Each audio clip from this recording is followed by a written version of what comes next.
بسم اللہ الرحمن الرحیم، میں آپ کا میزبان سجاد میر کشمیر ڈیجیٹل میڈیا کے پلیٹ فارم سے ایک نئے پروگرام کے ساتھ آپ کی خدمت میں حاضر ہوں۔ ناظرین، آزاد کشمیر کی کوئی ڈیجیٹل سروے کے مطابق کوئی 27 لاکھ کی آبادی ہے اور سالانہ 2.25 خرب روپے کا جو ہمارا ڈیولپمنٹ اور نان ڈیولپمنٹ کا جو بجٹ ہے، اور اس کے علاوہ جو حکومت پاکستان اس سے علاوہ ہمیں جو مختلف چیزوں پہ جو سبسڈی دیتی ہے وہ اس کے علاوہ ہیں۔ اور آزاد کشمیر کے اندر آپ دیکھیں کہ جو بنیادی ضروریات ہوتی ہیں کسی بھی انسان کی، تعلیم ہے، صحت ہے، اگر آپ کسی ہاسپٹل میں چلے جائیں آپ کو دوائی نہیں نظر آئے گی۔ تعلیم کا یہ حال ہے کہ بہت سارے ہمارے اسکول ایسے ہیں کہ جن پہ ابھی تک چھت نہیں، اور بچے سردی گرمیوں میں کھلے آسمان کے نیچے پڑھ رہے ہیں۔ کسی روڈ پہ چلے جائیں تو اس کے برے حالات ہیں، اور ایوریج دیکھ لیں کہ ایکسیڈنٹ کتنے ہو رہے ہوتے ہیں۔ اور اس کے علاوہ اگر آپ انفراسٹرکچر دیکھیں، اللہ نے جو ہمیں ریسورسز دیے ہیں، کہیں ہر چیز وہیں پہ پڑی ہے، لیکن سمجھ نہیں آتی کہ اتنا زیادہ پیسہ جو آ رہا ہے وہ جا کہاں رہا ہے۔ ہماری یہ کوشش ہوتی ہے کہ کوئی بھی پبلک منی جو کہیں بھی کسی جگہ ہمیں لگتا ہے یار کہ وہ صحیح استعمال نہیں ہوئی، یا اس کو انویسٹیگیٹ کرنے کے بعد ہماری کوشش ہوتی ہے کہ آپ کے سامنے لے کے آئیں۔ میرے ساتھ آج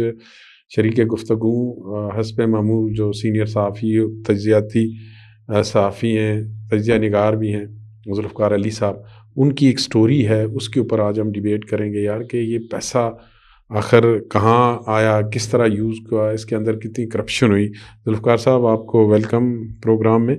یہ جو آپ ایک نئی کہانی آپ لے آئے ہیں ایمبولینسز کی، تو یہ کب خریدی گئیں، اس وقت یہ کہاں پہ ہیں، کن سی خریدی گئیں، اور سنا ہے کوئی احتساب میں بھی کوئی کیسز چلا ہے، تو کوئی ہوپ لگی ہے کہ پیسہ کوئی نکل آئے گا واپس؟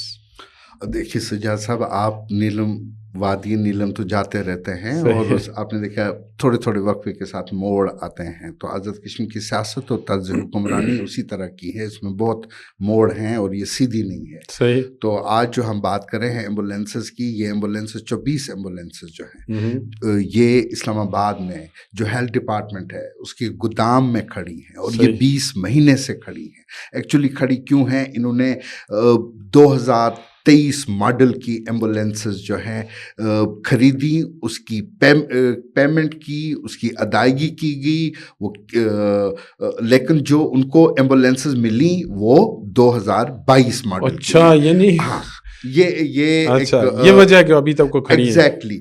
اب اس کے بعد دیکھیے یہ 20 مہینے سے ہیں وہاں پہ، 20 مہینے سے یہ وہاں پہ کھڑی ہیں، ان کا جو ویئر ہاؤس ہے اسلام آباد میں، ویئر ہاؤس جو ہیلتھ ڈپارٹمنٹ کا ادھر ہے۔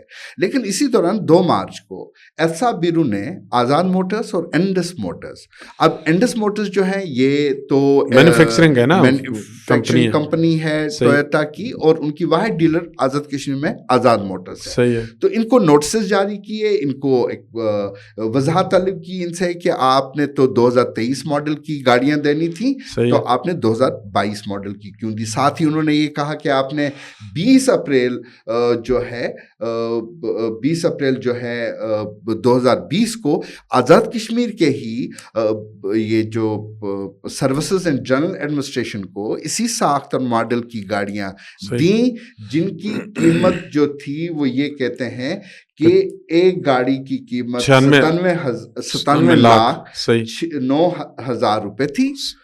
لیکن آپ نے جو ہیلتھ ڈپارٹمنٹ کو گاڑیاں دی وہ ایک گاڑی کی قیمت 1,58,49,000 روپے کی دی۔ تو اس طرح ایک گاڑی میں جو فرق آیا قیمت کا، 60 لاکھ کا، 61,14,000 روپے کا۔ اچھا میں ادھر ایک آپ کو روکوں گا، مجھے یہ بتائیں کہ جب یہ گاڑیاں انہوں نے لی، یہ ایک ٹیکنیکل ٹیم ہوتی ہے، وہ جا کے معائنہ کرتی ہے، چیزوں کو دیکھتی ہے، اس کے بعد جا کے یہ چیزیں ہینڈ اوور کرتی ہے۔ تو مجھے یہ بتائیں کہ انہوں نے پیمنٹ 2023 ماڈل کی تو 22 ماڈل کی گاڑیاں لی کیوں؟ وہ کون سی کمیٹی تھی؟ اچھا، پہلے سب سے اہم بات، جب یہ انہوں نے گاڑیاں خریدی جو 61,40,000 روپے کا جو فرق آیا ہے، اس کی وجہ سے آزاد کشمیر کی حکومت کو جو نقصان ہوا وہ 14,73,60,000 روپے کا نقصان، جو ایکسٹرا پے کیا ایکسٹرا پے کیا۔ لیکن پہلے اس پر میں آنے پر کہ ایکچولی کس طرح خریدی گئی، طریقہ کار کیا ہے، اس پہ آنے سے پہلے میں تھوڑا آپ کو یہ بات بتانا چاہتا ہوں کہ جب احتساب بیورو کے ڈائریکٹر انویسٹیگیشن نے یہ نوٹسز جاری کیے، ان کو صرف 10 دن بعد وہ ریٹائر ہو گئے۔ یعنی اس وقت وہ وہاں پہ کوئی ڈائریکٹر انویسٹیگیشن نہیں ہے، اور نہ ہی احتساب بیورو میں اس وقت چیئرمین، میرے خیال میں چیئرمین بھی نہیں ہے نا ان کے۔ اب یہ کیا کر سکتے ہیں؟ ان کا کا اس وقت صرف اتنا اختیار ہے, یہ کوئی کاروائی نہیں کر سکتے ہیں. ہم نے ایسا بیرو کے جو آفیشلس ہیں ان سے ہماری بات ہوئی کہ آپ کوئی کاروائی کریں گے, آپ کوئی کاروائی کر سکتے ہیں, قانون کے مطابق آپ کے پاس کوئی اختیار ہے. وہ یہ کہتے ہیں کہ ہم تو کوئی اختیار, ہمارے پاس تو ایسا کوئی اختیار نہیں ہے کہ ہم کوئی کاروائی کریں, ہاں صرف ہم جو ہے بیانات قلم بند کر سکتے ہیں. اب ہوا دلچسپ بات یہ ہے یہ کہ یہ گاڑیاں جون 2023 سے اسلام آباد میں ویئر ہاؤس میں کھڑی ہیں. آزاد کشمیر کی حکومت جو ہے ریفرنس بھیجتی ہے اگست 2024 کو, یعنی تقریباً 1 سال سے زائد عرصہ کے بعد. تو ریفرنس کس کو بھیجا انہوں نے؟ احتساب بیرو کو. احتساب بیرو کو ریفرنس بھیجا. ہاں, احتساب بیرو کو ریفرنس بھیجا. یعنی تب حیرت انگیز جو بات ہے وہ یہ ہے کہ اس ریفرنس میں کسی افسر کا نام شامل نہیں ہے. نہیں, یہ مجھے بتائیں کیسے ہو سکتا ہے؟ صرف آزاد موٹرز کے خلاف. نہیں, آزاد موٹر کو کیسے دیکھیں نا, جب ہم اگر دکان پہ بھی جاتے ہیں یار, اگر 100 روپے کی چیز لیتے ہیں 2 دفعہ ہم اس کو دیکھتے ہیں یار صحیح چیز لے رہے ہیں یا غلط رہ رہے ہیں. اب جن لوگوں کو جو کمیٹی بنتی ہے, ٹیکنیکل کمیٹی جو بنتی ہے, جن کا یہ ڈیوٹی ہوتی ہے کہ وہ صحیح جان پڑک کے چیزیں لیں, وہاں ریفرنس تو ان کے خلاف جانا چاہیے نا جنہوں نے غلط چیز لی ہے. دینے والے کا تو بات کا نا. امپارٹنٹ بات یہ ہے کہ ہوا یہ کہ جب انہوں نے یہ جو ہے ہوا یہ کہ انہوں نے گاڑیاں جو خریدیں, گاڑیاں یہ جون 2023 میں انہوں نے ان 24 ایمبولینسز کا آزاد موٹرز نے اپنے شو روم میں ان گاڑیوں کا معائنہ کروایا. صحیح. معائنہ کس کو کروایا؟ جو ٹیکنیکل کمیٹی ہے سے متعلق ٹیکنیکل کمیٹی ڈپارٹمنٹ کی, محکمہ صحت کی جو ٹیم ہے, ٹیکنیکل ٹیم, اس کے سربراہ اسپیشل سیکرٹری ہوتے ہیں. انہوں نے معائنہ کیا. معائنہ کرنے کے بعد ان کی رضامندی سے ان گاڑیوں کو منتقل کیا گیا اسلام آباد میں جو ہیلتھ ڈپارٹمنٹ ہے اس کے ویئر ہاؤس میں. صحیح ہے. اب وہاں جب ویئر ہاؤس میں آئی تو جولائی میں دوبارہ جو ہے نہیں, جولائی میں یہ گاڑیاں, جون میں انہوں نے معائنہ کیا, جولائی میں یہ گاڑیاں اسلام آباد شفٹ ہو گئی. پھر ہوا یہ کہ اگست میں پھر دوبارہ ان کا معائنہ ہوا, ایک حتمی معائنہ اسلام آباد ویئر ہاؤس. مجھے سمجھ نہیں آتی وہ حتمی معائنہ کی ضرورت تھی یا نہیں تھی. اب اس حتمی معائنے میں انڈس موٹرز کی ٹیکنیکل ٹیم بھی تھی, آزاد موٹرز کی ٹیکنیکل ٹیم بھی تھی, اور ہیلتھ ڈپارٹمنٹ کی جو ٹیکنیکل ٹیم تھی وہ بھی موجود تھی. اور وہاں ان کو یہ کہتے ہیں کہ ہیلتھ ڈپارٹمنٹ کے جو ذرائع ہمیں یہ کہتے ہیں, وہاں ہمیں یہ معلوم ہوا یہ 2022 کی گاڑیاں نہیں ہے, 2023 کی گاڑیاں ہیں. 23 کی نہیں ہے, 22 کی ہیں.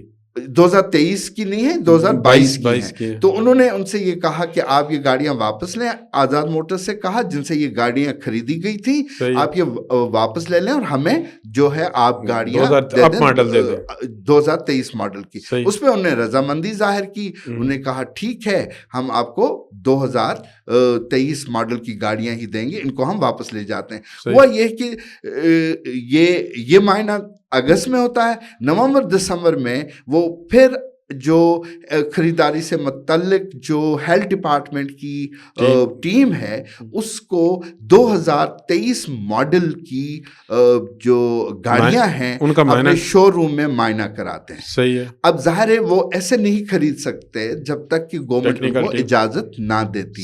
ہوا یہ کہ جب انہوں نے معائنہ کیا, معائنہ کرنے کے بعد انہوں نے آزاد کشمیر کی حکومت کو لکھا کہ آپ ہمیں اجازت دے دیں کہ ہم یہ گاڑیاں واپس کریں گے, اس کی جگہ 2023 ماڈل کی گاڑیاں ہم ان سے لے لیں گے.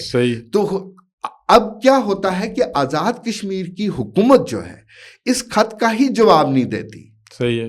اور یہ اب یہ نومبر دسمبر 2023 کی بات ہے. صحیح ہے. جب اس خط کا جواب نہیں دیتی ہے تو اچانک پتہ یہ چلتا ہے کہ 14 اگست 2024 کو آزاد کشمیر کی حکومت جو ہے ریفرنس بھیجتی ہے کس کو؟ احتساب بیرو کو. احتساب بیرو کو ریفرنس بھیجتی ہے اور تب تک ان گاڑیوں کو کھڑے ہوئے تقریباً آپ دیکھیں جولائی سے لے کر اگست تک نہیں, 1 سال سے زیادہ ہو گیا تھا اس وقت جب ریفرنس بھیجا گیا. تو جب آپ کو اب سوال دو ہیں، ایک تو یہ کہ آزاد کشمیر کی حکومت کو جب نومبر دسمبر میں ایک خط لکھا گیا کہ ہم ریپلیس کرنا چاہتے ہیں گاڑیاں، ہیلتھ ڈپارٹمنٹ نے خط لکھا اور آپ ہمیں اجازت دے دیں ہم ان گاڑیوں کو ریپلیس کریں، تو آزاد کشمیر کی حکومت اس خط کا جواب نہیں دیتی. پھر 8 مہینے انتظار کیا جاتا ہے، 8-9 مہینے، اس کے بعد جو ہے ریفرنس بھیجا جاتا ہے احتساب بیورو کو. احتساب بیورو کو ریفرنس جاتا، تب گاڑیوں کو تقریباً 1 سال سے زیادہ عرصہ ہو چکا ہوتا ہے آزاد کشمیر کی اس کے ویئر ہاؤس میں. اب 2 اہم نکات ہیں. ایک تو یہ کہ حکومت اتنے عرصے بعد انہوں نے کیوں یہ بھیجا ریفرنس، اور پھر دوسری اہم بات یہ ہے کہ انہوں نے یہ ریفرنس صرف اس کے خلاف آزاد موٹرز کے خلاف کیوں بھیجا؟ کیونکہ جو ٹیکنیکل ٹیم تھی جنہوں نے پہلی بار جون 2023 میں اس کا معائنہ کیا، جون 2023 میں، تو اس وقت انہوں نے ان کی مرضی سے یہ گاڑیاں جو ہیں منتقل ہو جاتی ہیں ہیلتھ ڈپارٹمنٹ کے ویئر ہاؤس میں. تو پھر اس وقت جو ہے کیا ان کو یہ نہیں معلوم ہوا کہ یہ 2023 ماڈل کی نہیں ہے، یہ 2022 ماڈل کی ہے؟ پھر جب اگست 2023 میں آپ کو حتمی جو معائنہ ان کے ویئر ہاؤس میں، ہیلتھ ڈپارٹمنٹ کے ویئر ہاؤس میں ہوتا ہے، تو وہاں یہ پتہ چلتا، وہاں تو صاف طور پہ پتہ چلتا ہے یہ 2023 کی ہیں. اب 2023 کی کس نے خریدی ہیں؟ ہیلتھ ڈپارٹمنٹ نے خریدی ہے. اور پھر ہیلتھ ڈپارٹمنٹ نے خط لکھا حکومت کو کہ اجازت دو ہم ریپلیس کریں.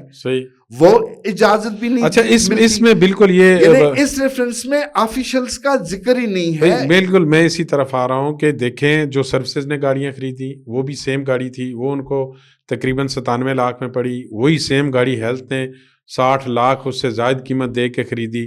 معائنہ ہو جاتا ہے، وہ گاڑیاں آپ کے ویئر ہاؤس میں منتقل ہو جاتی ہیں، پیمنٹ اس کی ہو جاتی ہے وہاں کے. پھر دوسری معنی میں پتہ چلتا ہے جی یہ ایک ماڈل ڈاؤن ہے، اب ماڈل 2023 نہیں ہے. پھر وہ کہتے ہیں جی ہم ریپلیس کر کے دیتے ہیں. میں یہ کہتا ہوں کہ اس سارے عمل کے اندر جو ذمہ دار ہیں ان کا کہیں نہ ان کی نیگلیجنسی کا نہ کہیں تعین ہے، اور آپ وہ تیسری جگہ پہ پہنچ گئے. پہلے تو ہونا تو یہ چاہیے وہ ٹیکنیکل جو ٹیم ہے اس کے خلاف یہ ہونا چاہیے نا. وہ کیوں نہیں ہے؟ وہ کہیں بھی اس کا ذکر نہیں ہے. حکومت کو چلے مان لیتے ہیں کہ ٹیکنیکل ٹیم جب پہلی بار معائنہ ہوا، چلو ہم یہ سمجھتے ہیں کہ شاید کوئی جو ہے اس میں کوئی غلطی ہوئی ہو، نہیں پتہ چلا ہوگا تو ایسا ہوا ہوگا. لیکن اگست 2023 میں تو صاف طور پہ پتہ چلا کہ یہ 2023 کی. اب اس میں جو اہم بات ہے، اس وقت حکومت جو ہے، حکومت کو بھی پتہ چل جاتا ہے کہ یہ جو ہے 2023 ماڈل کی ہیں، یہ 2022 ماڈل کی نہیں ہے. 2022 کی ہیں، 23 کی نہیں ہے. ہاں 2022 کی ہیں، 2023 ماڈل کی نہیں ہے. اور حکومت کو یہ بھی پتہ چلتا ہے کہ اس کی وجہ سے ہمیں 14 کروڑ سے زیادہ کا نقصان بھی ہوا. اور حکومت کو یہ بھی ہے علم ہے کہ انہوں نے جو قیمت ادا کی ہے وہ 2023 ماڈل کی ہے، 2022 کی نہیں کی ہے.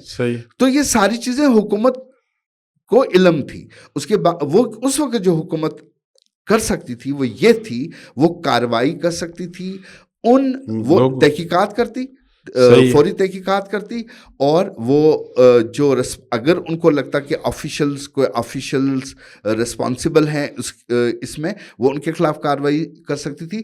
دوسرا ان کے پاس جو آپشن تھا وہ یہ تھا کہ وہ آزاد موٹرز کو بلیک لسٹ کرتی. اچھا، اس میں ایک اور چھوٹی سی چیز ہے، ان کا جو پرفارمنس گارنٹی ہے اس کو کنفسکیٹ کرتی، سیز کرتی. لیکن ایک چیز ہے ذوالفقار صاحب، نہیں میرے ساتھ، اس کے باوجود جب انہوں نے خط لکھا ہوتا اس کے بعد ہی انہوں نے ابھی ریسنٹلی جو 2 گاڑیاں اور آزاد موٹر سے خریدی. جی تین لیکن اس سے پہلے یہ ہے کہ یہ جو یعنی کہ ایک طرف آپ انویسٹیگیٹ کروا رہے ہو، اس انویسٹیگیشن کا کوئی نتیجہ نکلے گا یا نہیں. احتساب بیورو سے آپ انویسٹیگیشن کروا رہے ہو، ان کو نوٹسز بھیج رہے ہو، اور دوسری طرف سے آپ اسی آزاد موٹر سے جو ہے 3 گاڑیاں خریدتے ہیں. ان پہ بھی کوئی کوسچن مارک ہے، وہ بڑی مہنگی لی ہیں. یعنی جو 2 مارچ کو جب احتساب بیورو کے ڈائریکٹر انویسٹیگیشن نوٹسز بھیج رہے تھے آزاد موٹرز اور انڈس موٹرز کو، تو تب ہم نے اس وقت پرائم منسٹر جو ہے، جو mobile food testing testing labs تھیں اس کی فوڈ ڈپارٹمنٹ کی، وہ اسی انڈس موٹر سے خریدی گئی. ان کا افتتاح مظفر آباد میں ہو رہا تھا. اب یہ دیکھیں کہ یہ جو احتساب بیورو ہے، یہ بڑا اس وقت مجھے نہیں سمجھ آتی کہ حکومت نے کیوں ایسا کیا. دیکھیے جب احتساب بیورو کو کیس جاتا ہے اگست 2024 میں، اس وقت احتساب بیورو کے چیئرمین ہوتے ہیں. صحیح، چیئرمین ریزائن کر جاتے ہیں میرے خیال 31 اکتوبر یا 1 نومبر کو، یعنی 2.5 مہینے وہ تقریباً رہتے ہیں اس چیئرمین. اس دوران کوئی کاروائی نہیں ہوتی. پھر جب چیئرمین استعفیٰ دیتے ہیں اور اس کے بعد جو ہے پھر پورا نومبر، دسمبر، جنوری، فروری، یعنی یہ 4 مہینے تقریباً ہو جاتے ہیں. پھر مارچ میں جو ہے ڈائریکٹر انویسٹیگیشن نوٹسز ان کو جاری کرتے ہیں اور وہ 10 دن کے بعد ریٹائر ہوتے ہیں. اور اب جو ہے صرف وہ ان سے بیان قلم بند کر سکتے ہیں، اس کے علاوہ وہ کوئی نہیں کر سکتے. اور پھر احتساب بیورو کیا از خود آفیشلز کی تحقیقات کر سکتا ہے یا آفیشل سے کوئی جواب طلب کر سکتا ہے یا کوئی وضاحت کر سکتا ہے؟ ذوالفقار صاحب بہت شکریہ آپ کے ٹائم کا، اور یہ جو آپ کی انویسٹیگیشن ہے ہمیں امید ہے، کیونکہ ہم کوشش کر رہے ہیں کہ جو بھی ہے وہ سامنے لائیں جن لوگوں نے ان پہ کارروائی کرنی ہے. ابھی آپ نے دیکھ لیا کہ اگر ان کا ارادہ ہوتا کام کرنے کا تو وہ صحیح پیٹرن سے جاتے، صحیح طریقہ کار سے جاتے، لیکن لگ کہیں نہیں رہا. لیکن ہماری کوشش ہے کہ کہیں بھی جو پبلک منی ضائع ہو رہی ہے ہم اس کی وہ ساری اس جو ہے نا فیکٹ فگر کے ساتھ انویسٹیگیٹ کر کے آپ کے سامنے لائیں اور آپ کو بتاتے رہیں. جناب وزیر اعظم، یہ پلیٹ فارم آپ کے لیے حاضر ہے، یا آپ کے منسٹر یا آپ خود آ کے اس بارے میں کوئی بھی موقف دینا چاہیں یا آپ ہمیں غلط ثابت کریں، یہ پلیٹ فارم آپ کے لیے. انشاءاللہ کسی اگلے پروگرام میں دوبارہ آپ کی خدمت میں حاضر ہو دیں. تب تک اپنے میزبان سجاد میر کو دیجیے اجازت. اللہ نے کے بعد.